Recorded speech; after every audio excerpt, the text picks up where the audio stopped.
He says he was simply taking a photograph of the Christmas lights in Burgess Hill, but Andrew White was stopped and questioned under terrorism laws. As a keen amateur photographer, he wanted to capture an impromptu moment. Now he's concerned that his details will be kept on file, tagged with the word terrorist. Claudia Sabasis reports. This is the photograph that Andrew White took of the lights across a street in Burgess Hill. He thought he might use it to make his Christmas cards.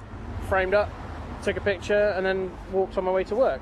About 100 yards down the road, I had two police community support officers coming behind me and said, "Excuse me, sir," and I turned around and two of them there wanted to ask me about why I was taking pictures.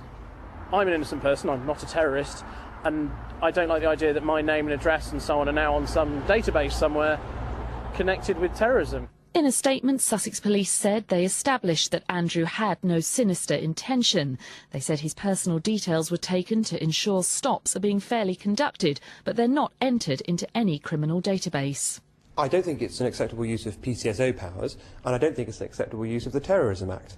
But then when you think of the fact that there's been 250,000 stops in the last year under the Terrorism Act, Section 44, which results in no prosecutions for terrorism, I don't think any of the stops are really appropriate uses of police powers or terrorism powers.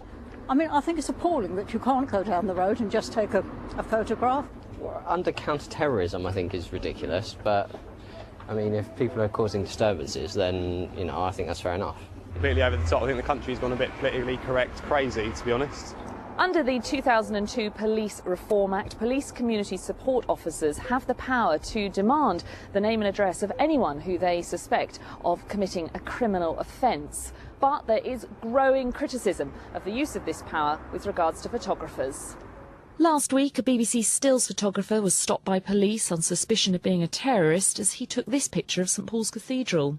It's a sunset. Yeah, it's a sunset. She said, well, her colleague who was a support officer said, well, you might be wrecking for a terrorist attack, or, you know, I said, seriously? Andrew White says now it's developed, he doesn't like the photo much, and he won't be sending it out this Christmas. Claudia Sabasis, BBC South East Today, Burgess Hill.